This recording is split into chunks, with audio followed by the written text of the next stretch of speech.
Bueno, buenos días. Hoy os voy a presentar a la autora con la que vamos a iniciar los coloquios de este Festival Quimeras, hoy sábado. Y estamos hablando de Núria Barrios, que es conocida por ser escritora, traductora y doctora en filosofía. Estos dos aspectos de su vida son muy fundamentales, tanto el de escritora como el de traductora, por diferentes aspectos. Empezando un poco por el de escritora, además de ser autora de novelas, libros de relatos, libros de poemas, citando algunos de ellos. La luz de la Dinamo, por ejemplo, Premio Iberoamericano de Poesía de los hermanos Machado, y El hilo de Agún, ganador del Premio Ateneo en Sevilla. También es ensayista con La impostora, cuaderno de la traducción de la escritora, que recibió el Premio Málaga de ensayo. En concreto, este ensayo también muy importante porque no solo nos muestra su faceta como escritora, sino también su faceta como traductora, que para ella es fundamental. En esta propia obra de Impostora, citando sus propias palabras, dice: traduzco atentada por la esperanza de unir de nuevo el vértigo que provoca la belleza. Dicho esto, en general se caracteriza porque reflexiona sobre la dificultad que hay de captar la capacidad de sugerencia, de connotación y de plasticidad que posee cada palabra, que al final lo que hacemos en estos festivales de literatura es precisamente eso, luchar por el poder de la palabra, sus dificultades y todas las connotaciones que lleva detrás. Dicho esto, también imparte clases en el Máster de Escritura Creativa de la Universidad Internacional de Valencia y es la traductora al español del novelista irlandés John Banville, y sus últimas traducciones son Los muertos de James Joyce y Mi nombre es de nosotros de Amanda Gorman. También tiene experiencia en talleres de escritura creativa donde sigue trabajando en la línea del mito, que al final es la línea en la que nos movemos en este festival, en la línea de lo insólito, y entiende, por tanto, que la lengua es una herramienta de indagación y de creación de la realidad. Por tanto, aunque nos estemos acercando dentro de lo insólito y dentro de la ficción, seguimos teniendo siempre una parte de realidad que es la que nos refleja la palabra y que ella muy bien nos demuestra en toda su producción. Dicho esto, no quiero ocupar más tiempo, le cedo la palabra a Núria Barrios para que nos indague más sobre estos temas que he mencionado. Gracias por asistir y gracias a Núria Barrios por venir con nosotros.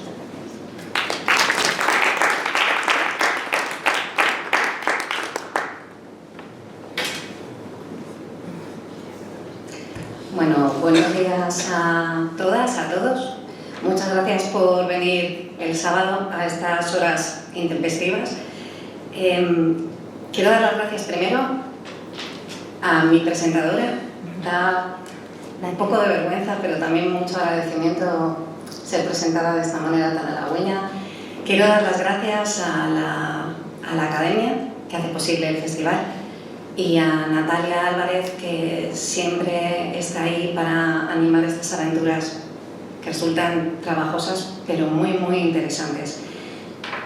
Yo hoy voy a hablar de la metamorfosis, pero voy a hablar básicamente del concepto, de dos conceptos, del concepto de monstruo y del concepto de metamorfosis, de la forma en que están ligados. Me vais a disculpar, voy a leerlo.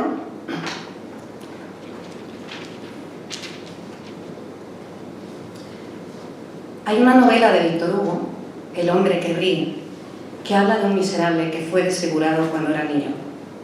Su rostro con la nariz aplastada y una raja por boca, esa especie de Joker moderno, es una máscara que parece siempre sonreír. Dice este personaje en un momento de la historia: ¿qué vengo a hacer aquí? Vengo a ser terrible. Soy un monstruo, decís. No, soy el pueblo. ¿Soy una excepción? No, soy todo el mundo. La excepción sois vosotros. Vosotros sois la quimera y yo soy la realidad. Qué buena cita para un festival que se llama Quimeras y para una conversación, porque espero que haya luego una conversación cuando yo termine, que trata sobre el monstruo. Dice este personaje: vosotros sois la quimera y yo soy la realidad. Mi charla, que trata sobre el monstruo, nada tendrá que ver pues con la fantasía y será absolutamente realista.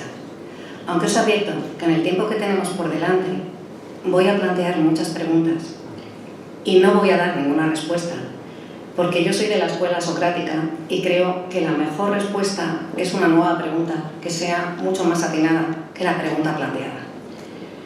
Y aquí viene la primera pregunta. Si el monstruo somos todos, como dice Víctor Hugo, ¿dónde se agazapa en nosotros? ¿Acaso no somos normales? ¿No estamos dentro del canon?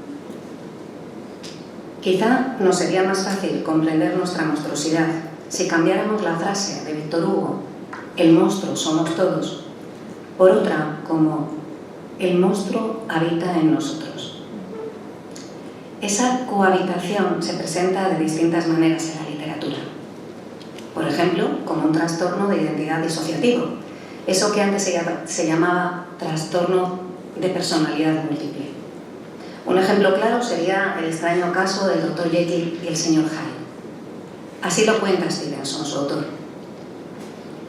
Vi que dos naturalezas pugnaban en el campo de mi conciencia y que me reconocía en cualquiera de ellas, porque yo era radicalmente ambas.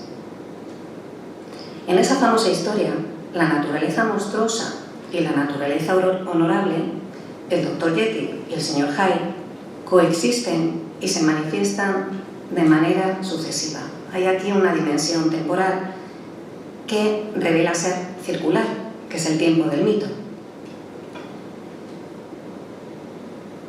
En otras ocasiones, en otras historias, el límite entre la naturaleza monstruosa y la naturaleza honorable se difumina hasta que ambas se confunden en una realidad perturbadora, casi empírica.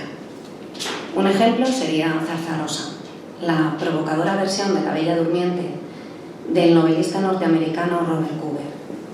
En su novela, los personajes, inmersos en el sueño de la Bella Durmiente, son simultáneamente benefactores y torturadores. Así, el padre de la Bella es compasivo e incestuoso. La madre, protectora y permisiva con el maltrato que sufre la hija en la figura del padre. Los pretendientes son galantes y violadores. El sueño de 100 años en el que yace la joven es protector y brutal.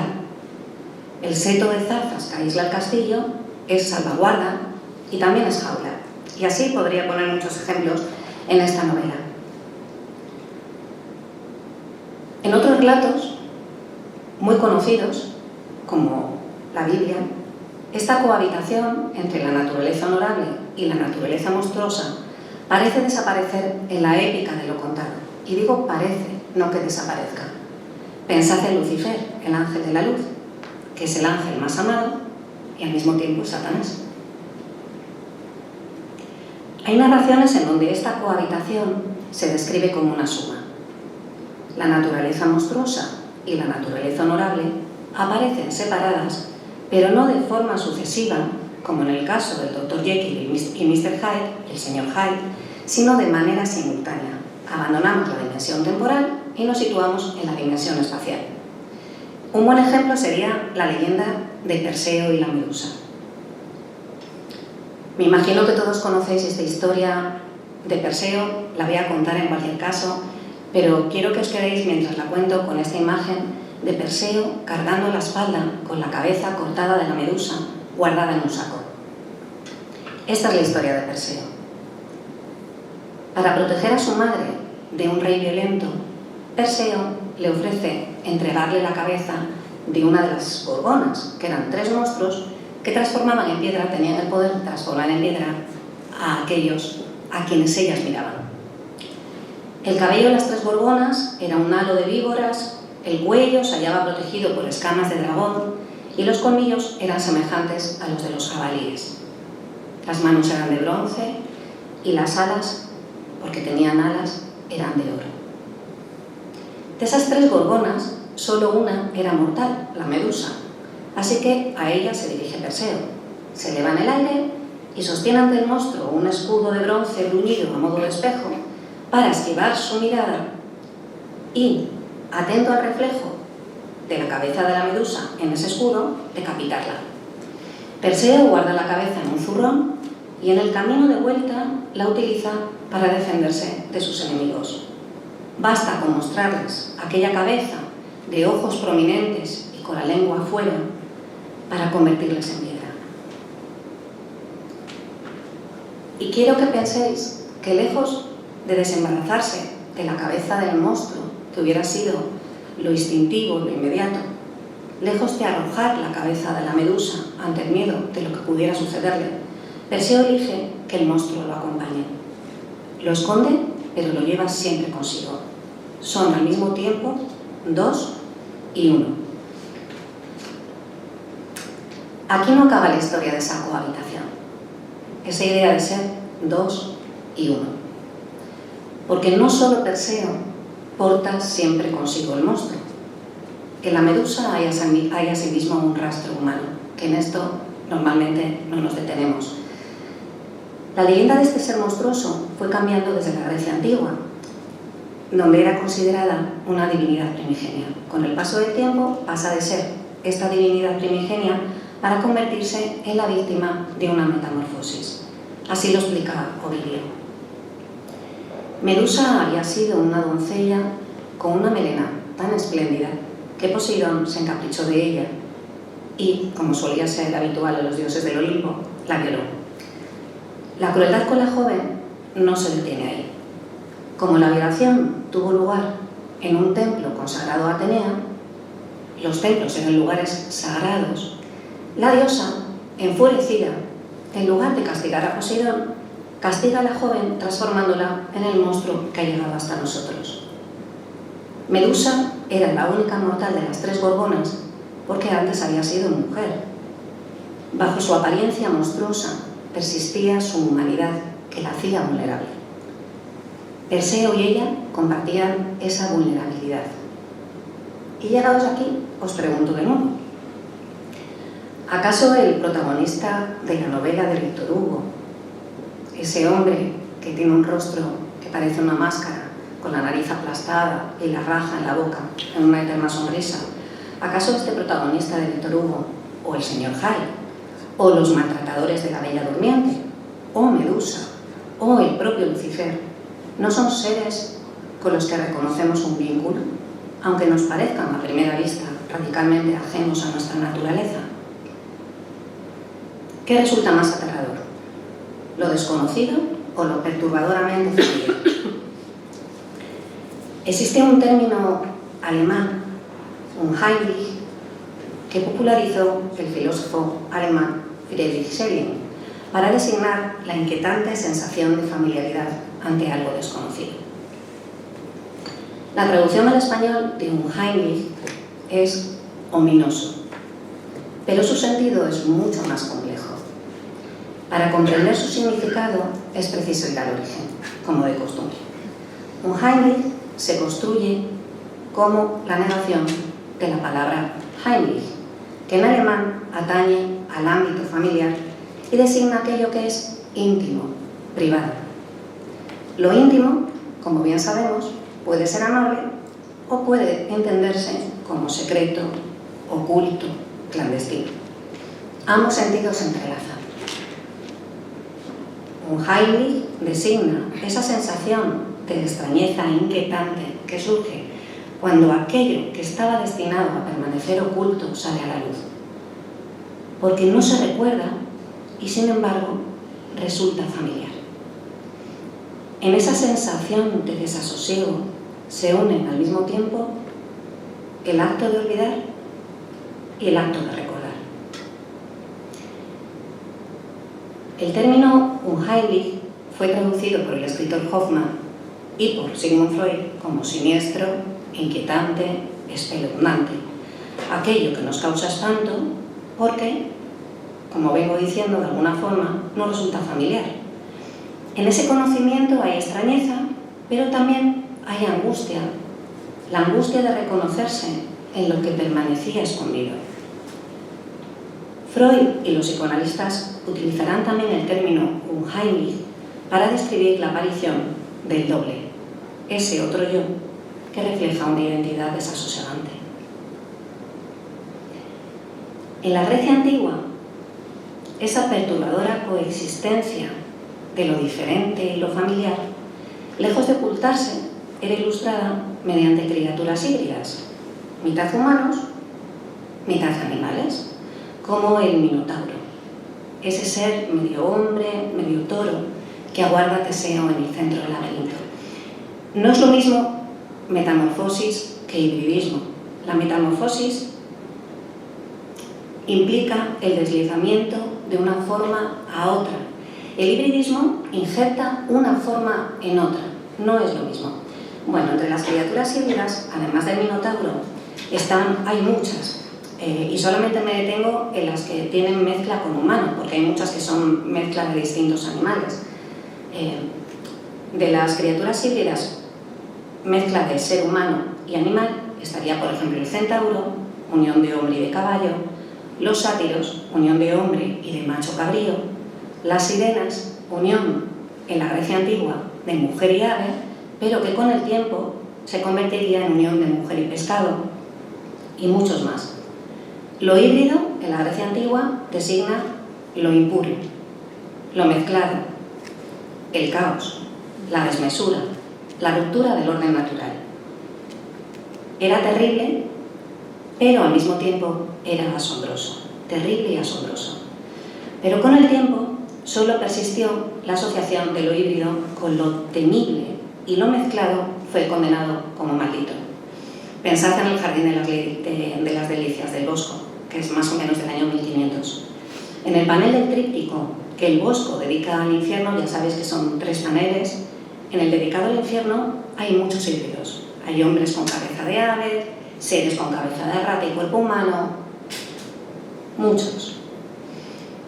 Pero los híbridos griegos, como os decía antes, no solo encarnaban el desorden, la ruptura del orden natural, también expresaban la ambigüedad de la naturaleza humana, la convivencia en el ser humano de lo salvaje y lo racional, de lo divino y de lo bestial. En la Antígona de Sófocles, el coro dice: muchas cosas hay terribles, pero nada más terrible que el hombre. El adjetivo terrible se dice en griego deinos, pero en griego deinos significa tanto terrible en la acepción que nosotros damos como admirable, asombroso. Lo terrible y lo admirable conviven en el ser humano. Eso es lo que resulta realmente asombroso. Esta convivencia nos lleva al monstruo. La palabra monstruo deriva del latín mostrare, que significa mostrar, y de monere, que significa advertir. En latín clásico, el monstruo era un prodigio, algo que se mostraba para advertir de algo extraordinario. Y os pregunto, ¿qué era aquello extraordinario de lo que advertía o de lo que advierte el monstruo? Quizá el monstruo advertía, aunque prefiero hablar en presente, quizá el monstruo advierte de que no hay identidad permanente ni mutación definitiva e irreversible. Quizá advierte de que nuestra única identidad es el cambio y que cada transformación se escribe como un palimpsesto sobre la identidad anterior. Al igual que el palimpsesto permite vislumbrar lo que estaba escrito previamente, el cambio permite vislumbrar lo que hubo antes. Todos somos mutantes, todos vivimos en transición. La transformación constante es el elemento que hermana a diferentes con semejantes. Ese es el secreto de la palabra metamorfosis. Ese es el secreto de que esa palabra haya recorrido los siglos sin abandonar nunca nuestro imaginario, ni perder su brillo mineral de espejo. Asómate a mí, parece decirnos, y te reconocerás en la legión que te habita. Walt Whitman escribió: soy inmenso, contengo multitudes. Y os pregunto, ¿hay algo que sea más monstruoso que lo mutable? ¿Lo pavoroso no es acaso el cambio que nos acecha y puede transformarnos en otro en cualquier momento? ¿Qué es más terrible? ¿Ser alguien o no ser nadie porque puede ser todos?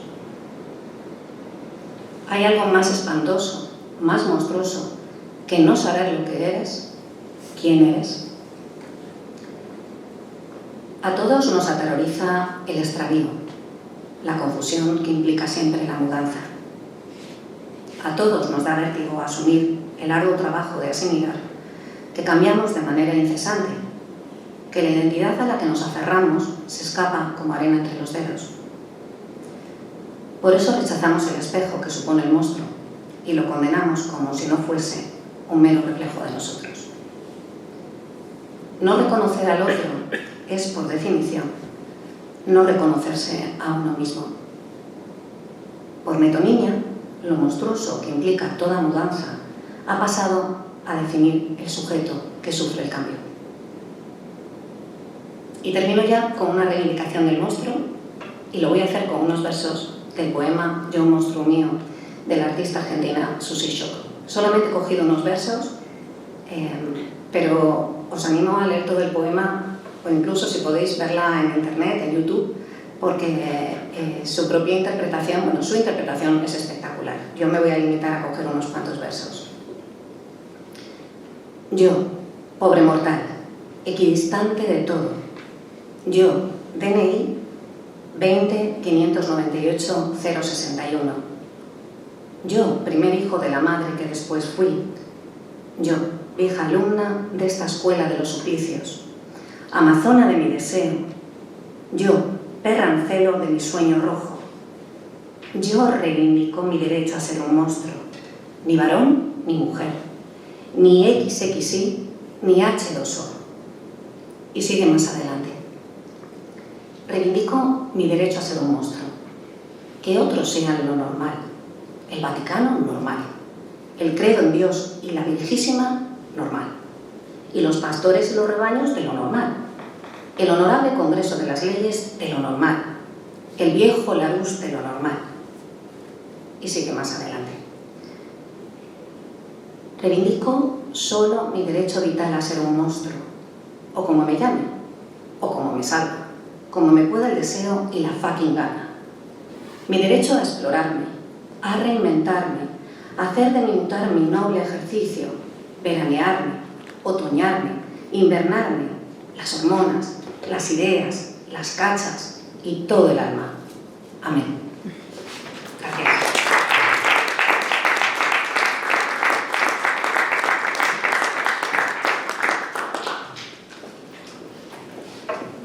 Bueno, pues aquí estoy, para lo que queréis preguntar, que pueda contestar.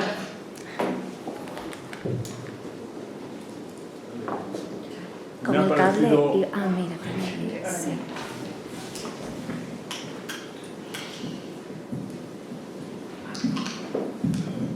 ¿Estaría encendido? Sí. Buenos días. Me ha parecido excelente la exposición. Muchas gracias. Y una perspectiva, porque a mí me fascina el tema del doble. Y lo que pasa es que yo llego a una conclusión. Vemos el doble en nosotros mismos cuando tenemos una fuerte duda. ¿Qué hago en este caso? ¿Haz esto? ¿No? ¿Haz lo otro? Y yo pienso que tiene que ver con ello nuestra propia constitución física, la simetría bilateral. Porque yo manejo mejor la derecha que la izquierda. Yo veo mejor con el ojo izquierdo que con el derecho. Oigo mejor con el derecho que con el izquierdo. O sea, de algún modo, en nuestra constitución física, bueno, hay dos. De algún modo. Es cierto, es que el cuerpo, en realidad somos ciegos a lo que tenemos más cerca, que es nuestro propio cuerpo. A mí siempre me ha fascinado que la idea del laberinto está inscrita en nuestro cuerpo, pero ya no solamente que esté inscrita en el cerebro, en el intestino, es que las yemas de los dedos dibujan un laberinto. Y a pesar de portar 10 laberintos con nosotros, no somos conscientes de lo que eso significa. En realidad tendría que ser un recordatorio y no lo vemos. Igual que lo que comentas, es cierto, deberíamos pararnos a mirarnos en el espejo, a ver lo que es espejo. Tanto el espejo exterior como el espejo interior, que supone reflexionar, escucharse, escuchar el propio cuerpo.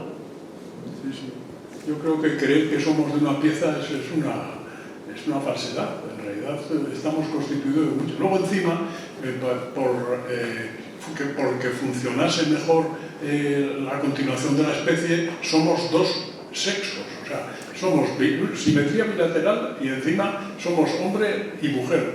pero somos el mismo. Es decir, todo ese aparato está constituyendo una especie y un mismo ser humano, ¿no? O sea, ahora que hay tanta polémica sobre todo el tema, la única diferencia entre el hombre y la mujer es que precisamente para que no hubiese surgimiento para que se enriqueciese la descendencia, tuvimos dos sexos y pudimos ser dos, o sea, porque eso nos prevenía nuestra vida frente a virus y etcétera, etcétera. Pero en realidad somos uno, pero somos cuatro, por lo menos. Claro, fíjate que en las metamorfosis griegas, sobre todo las de los dioses, a menudo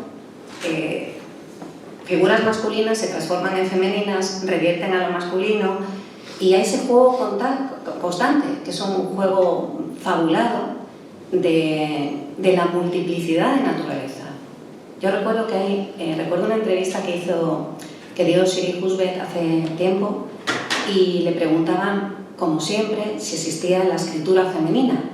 Y entonces ella decía, existe si está desligada del componente biológico, porque en ese caso hay hombres que tienen una escritura femenina y mujeres con una escritura masculina.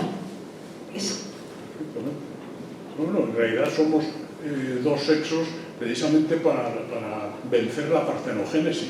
Era lo que era peligrosísimo para la supervivencia del sistema, o sea que ha sido una cosa mecánica, digamos. Pero en realidad somos el yo femenino y el yo masculino son el yo humano, exactamente. Y ese yo humano, como creo, está partido en dos por esa simetría bilateral. El cerebro también lo tenemos partido en dos, todo lo tenemos partido en dos. O sea que dentro de nosotros hay como dos, y a veces se nota, ¿no? Perdón por enrollarme. No, muchas gracias. Muchas gracias, Nuria, por una charla excelente, me ha interesado un montón. Y quería preguntarte o plantear el tema del monstruo en la era contemporánea, porque todas tus referencias han venido del mundo clásico. Y a mí me interesa mucho también los monstruos de nuestra era, ¿no? Que podríamos decir que los dos primeros monstruos que nacen al mismo tiempo que la edad contemporánea, que además nacen en el mismo día, en el mismo lugar, son Frankenstein y Drácula. Bueno, Drácula, el vampiro, ¿no? El vampiro que nacen en aquella mítica también, yo creo que es un mito, ¿no? Aquella reunión en Villa Diodati con Mary Shelley, con Polidori, con Byron y con Percy Shelley. Y al hilo de lo que tú has dicho, me interesa mucho porque tú te has centrado en el monstruo como el miedo o el horror ante la falta de identidad o ante la inestabilidad de la identidad personal, pero también leyendo de una forma histórica ese nacimiento de Frankenstein y el vampiro moderno, por decirlo así, porque el vampiro ya existía, aunque Polidori lo convirtió en el vampiro moderno. Me gustaría leerlo de una forma, se podría leer, creo yo, de una forma histórica, ¿no? Como Frankenstein, cuando Mary Shelley se le ocurre revitalizar el mito de Prometeo y ella quiere verter sobre ese monstruo todos los miedos, realmente lo que está haciendo es un miedo histórico, un miedo epocal, por decirlo así, ante lo que puede venir. Y realmente Frankenstein muestra y advierte, el monstruo de Frankenstein muestra y advierte con gran precisión, porque realmente está hablando del final de toda una era, el final de la idea del humanismo, prácticamente, ¿no? Y de hecho el monstruo de Frankenstein es posthumanista, y si hay algo ahora mismo que está de moda, más que una moda filosófica y del pensamiento, es el posthumanismo. Y hablando de monstruos, y muy al hilo del poema que has leído tú para terminar, ese manifiesto que hizo Donna Haraway, ¿no? Que me ha recordado mucho esa reivindicación del monstruo. Donna Haraway hizo un manifiesto cyborg reivindicando su derecho a ser post-humana y un monstruo feminista transhumanista, ¿no? Y luego, por otro lado, el vampiro que creó Polidori también era un vampiro que estaba advirtiendo del nihilismo, ¿no?, en el que podía desembocar todos esos cambios que estaba sufriendo la sociedad contemporánea del final del siglo XVIII, y así crea ese vampiro de Polidori, que es un poco desconocido, porque literariamente es bastante pobre, realmente, pero es muy, muy significativo, ¿no? Como crea ese vampiro como un ser tremendamente egoísta. Se puede pensar que biográficamente se interpreta que lo que hizo él fue retratar a Lord Byron, por el vampiro era Lord Byron, pero bueno, era un ser extremadamente egoísta que despreciaba todo lo que no fuera su propio placer, su propia satisfacción, y que se alimentaba de la sangre especialmente de las muchachas de la alta sociedad británica, para perpetuarse en un vacío nihilista, ¿no? Entonces, como que esos monstruos, más que el miedo a la falta de identidad o a la metamorfosis de la identidad individual, ¿crees tú que están mostrando un miedo a un cambio de identidad social e histórica? Yo lo que veo, que me parece muy interesante todo lo que comentas, Diego, yo básicamente lo que veo es, quizá porque la forma que he tenido de abordarlo es a través del vínculo, de la identificación con lo diferente. Yo lo que veo es ese vínculo, porque en el caso de Frankenstein, creo recordar, pero bueno, si lo tienes más reciente me corriges, cuando Frankenstein empieza a vagar, se refugia en una cabaña y todas las noches, a través de una ventana, escucha al dueño de la casa vecina, porque se refugia en un pajar, escucha al dueño de la casa vecina leer un libro, que no recuerdo qué libro era, pero era un gran libro. Imaginemos que lee la Odisea, por ejemplo. Y Frankenstein descubre su vínculo con el hombre a través de la literatura, que me parece fascinante, que al fin y al cabo es lo que nos reúne aquí. Frankenstein descubre que él no es diferente, que él es como los demás, a través del relato literario, de lo insólito, de lo ficticio, que es real. Es verdad que Mary Shelley titula el libro Frankenstein o el mito del moderno Prometeo. Y también hablo un poco de memoria. Me imagino que, porque ahora no lo recuerdo muy bien, que la alusión a Prometeo era, igual que Prometeo roba el fuego a los dioses para dárselo a los hombres, para evitar que mueran, porque sin el fuego no podían comer. El hecho de que Frankenstein exista, de que el doctor Frankenstein cree a su monstruo, lo que reproduce una vez más es el intento del hombre de dar vida, de crear un ser vivo semejante, ¿no? Usurpar el lugar de los dioses, insuflar el aliento divino en la materia inerte, que es lo que es el fuego. Entonces está siempre todo este juego de la mezcla de la divinidad, cómo la divinidad se pervierte y crea el monstruo, y el monstruo al final lo que hace es reflejarse en el humano. Está siempre como esta corriente y cada uno interpreta aquí. Evidentemente para eso está la literatura, hay muchas capas de significado para que cada uno lo lea a su manera, pero ahí está siempre esta circularidad entre, yo no digo los dioses, entre lo divino, lo bestial y lo humano, ¿no? Todo fluye en el mismo lugar. En el caso de lo que me decías de los cyborg, Susie Shock es una mujer trans. Y es muy interesante porque se ha escrito mucho sobre precisamente la reivindicación de los monstruos desde el mundo trans. Está el libro de Paul B. Preciado, El monstruo que os habla, o Yo soy el monstruo que os habla, no me acuerdo exactamente cuál es el título, pero es eso, Soy el monstruo que os habla, creo que es. Está esta reivindicación, porque además Preciado hace exactamente lo mismo. Ese libro lo escribe recogiendo una conferencia que da ante el Colegio Psicoanalista de Francia, que no puede terminar, le patean, le abuchean y al final lo que decide es recoger el discurso que iba a dar en este libro, que es un manifiesto. Y lo que hace es justamente romper lo que llamaban los griegos el orden natural para reivindicar que efectivamente en la ruptura del orden está la realidad. El orden simplemente es una especie de zona de seguridad, pero la zona de seguridad está acotada y no es la realidad. Y lo que decías de los vampiros, y perdona que voy saltando así, lo que decías de los vampiros, bueno, vuelvo a la conexión con el mundo clásico griego, porque bueno, al fin y al cabo es de donde he partido. La figura del vampiro recuerda mucho a ese momento en el que Odiseo viaja a Hades, se queda en el umbral y para convocar necesita hablar con Tiresias para saber si llegará a Ítaca y cómo llegará y cuándo llegará. Y para convocar a los muertos hace un sacrificio, tiene que hacer una zanja, y vierte en la zanja harina, leche y sacrifican un cordero y sangre. Y en ese momento acuden las almas de todos los muertos, que son mudas, son como sombras, y solamente recuperan el habla cuando beben la sangre.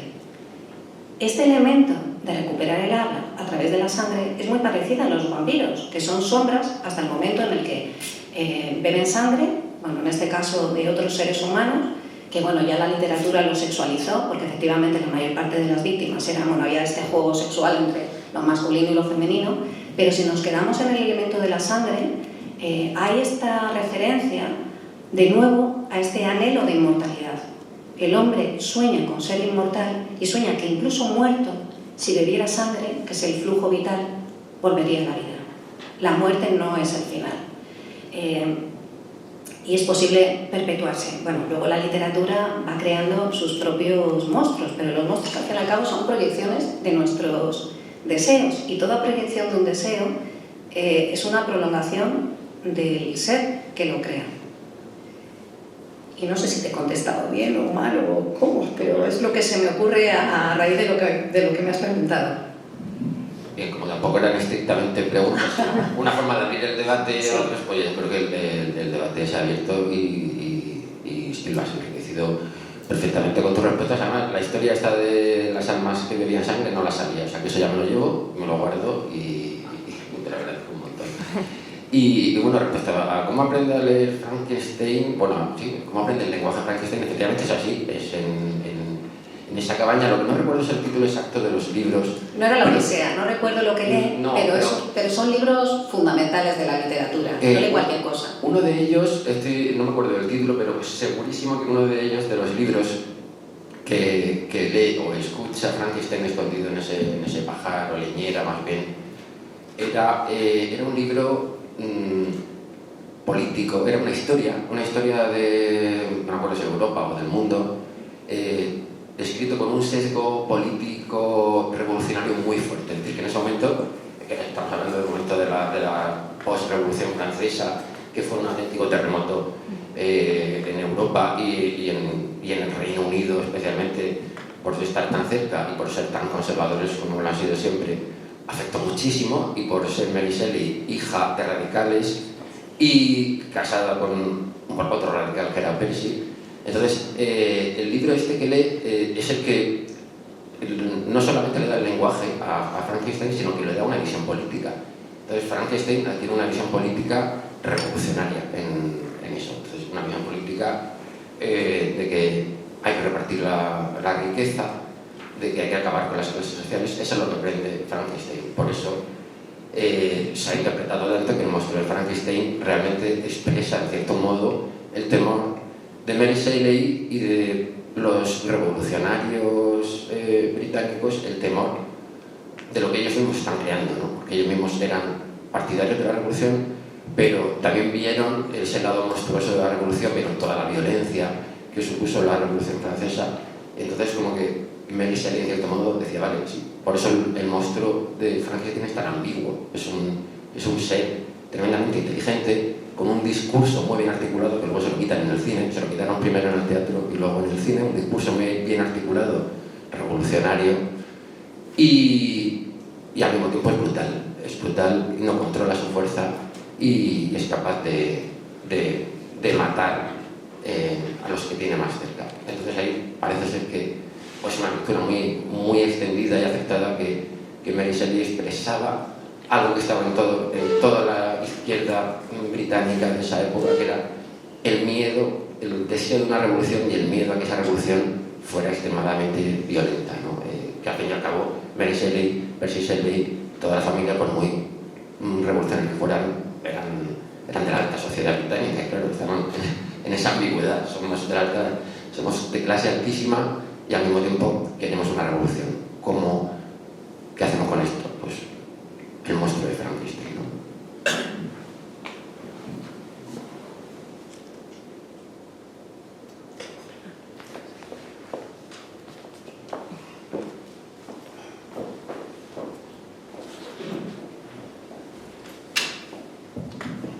Gracias, interesantísima me ha parecido la charla, o sea que muchas gracias.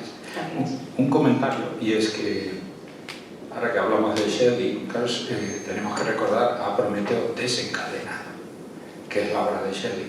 Y en la obra de Shelley el héroe es un monstruo, es el Demogorgón, que acaba cargándose a la mitología clásica, que es antropomórfica. O sea que yo creo que ese es un elemento.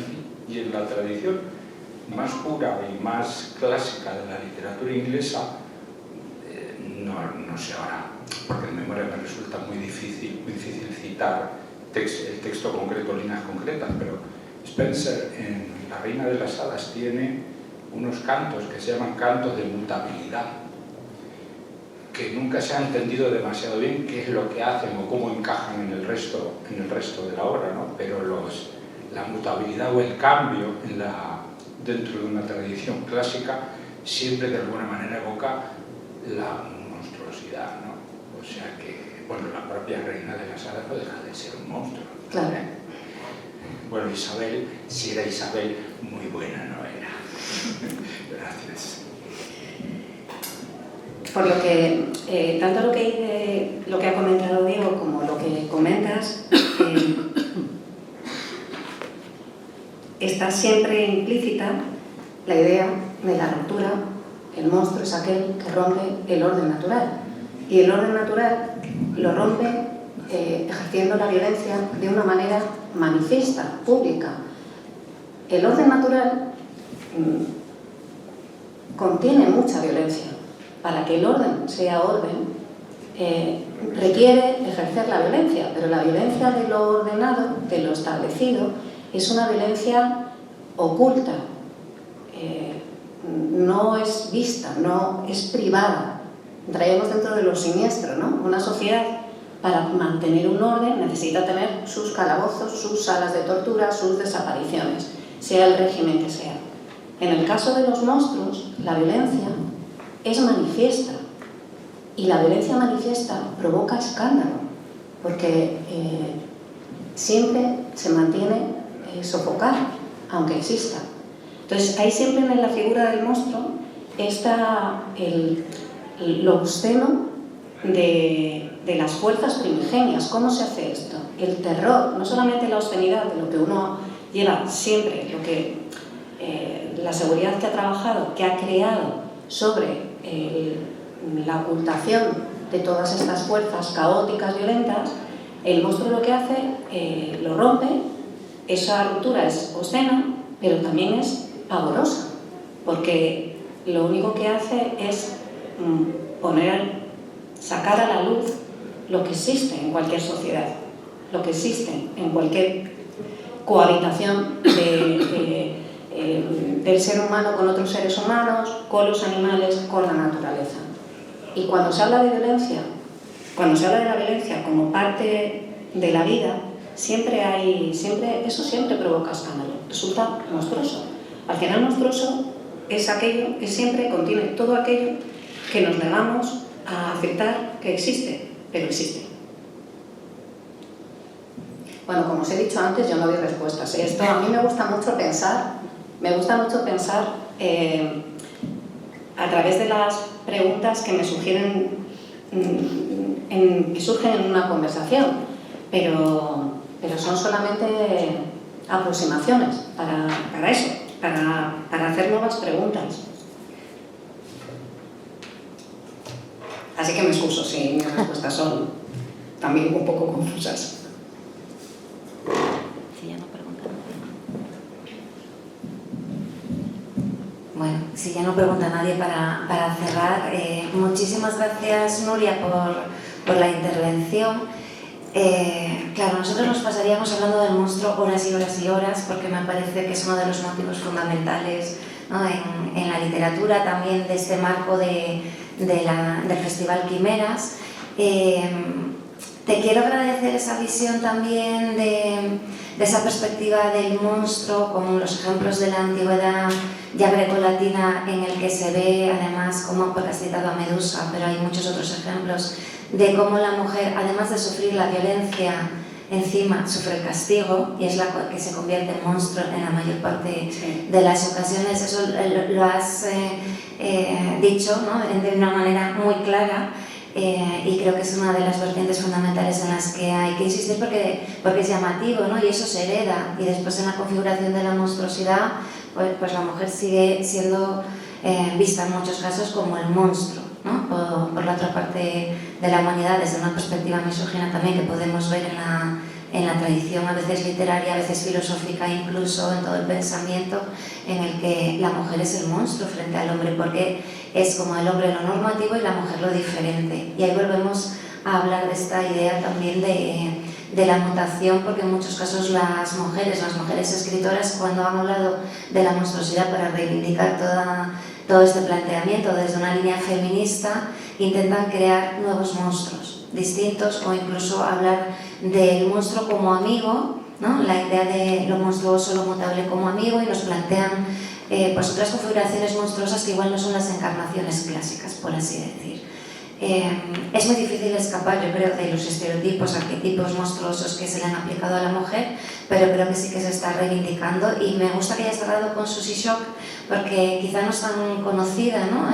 La obra no se habla tanto de ella, pero en la línea más reciente de ya no poshumanismo sino también transhumanismo, creo que es una de las obras que revelan muy bien cuál puede ser el posicionamiento desde la idea de el monstruo como amigo, o no me importa ser monstruo, prefiero ser monstruo a que me impongan una identidad, ¿no? Entonces creo que con el debate que se ha abierto me parece muy interesante, y creo que sí es un círculo al final, quiero decir. Hay grandes épocas, pienso en la que señalaba Diego, ¿no?, con los monstruos, los mitos contemporáneos del vampiro Drácula, sobre todo, y Frankenstein, que nos abren líneas políticas muy claras. Y creo que en los finales de siglo o en los inicios de siglo, cuando hay grandes crisis, sobre todo grandes cambios de era, sí podemos ver una línea política del monstruo muy fuerte, muy reivindicativa.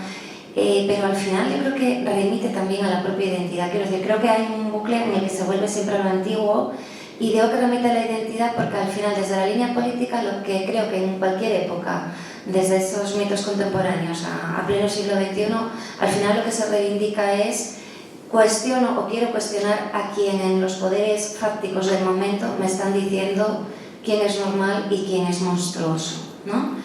Y por una parte denuncio monstruosidades tremendas sociales, medioambientales, de género, económicas, todo tipo de desigualdades, ataques, marginación a determinados grupos. Denuncio esas monstruosidades de la sociedad, pero a la vez denuncio que me están imponiendo una identidad, ¿no? Sea una identidad de género o sea una identidad cualquiera, porque a veces es una identidad también sometida a explotación por parte de los poderes, ¿no? Explotación de identidades individuales y de colectivos sociales también. Y yo creo que es como que se da la mano. Lo que habéis planteado desde la charla y desde las intervenciones, se puede dar la mano en un momento dado, y creo que no podemos renunciar nunca a esas cuestiones, y me gusta pensar que las escritoras actuales, por lo menos las del ámbito hispánico, que son las que yo más he podido trabajar desde la perspectiva del monstruo y también del monstruo político, me gusta pensar que están reivindicando una de las mayores líneas, están reivindicando como con monstruosidades nuevas, pero siempre desde la mutación. O sea que volvemos, ¿no? Es como que no perdemos ese enlace, y creo que el monstruo da muchísimo juego, y sé que podríais hablar de muchas cosas en esta sesión vinculada a lo que yo te pedí, que era el mito, pero me alegra un montón que eligieses el monstruo, la metamorfosis, la idea del espejo, porque creo que es uno de los elementos más ricos para hablar y reivindicar este tipo de ficción insólita. Así que muchísimas gracias, Nori. Nada, a ti, Natalia.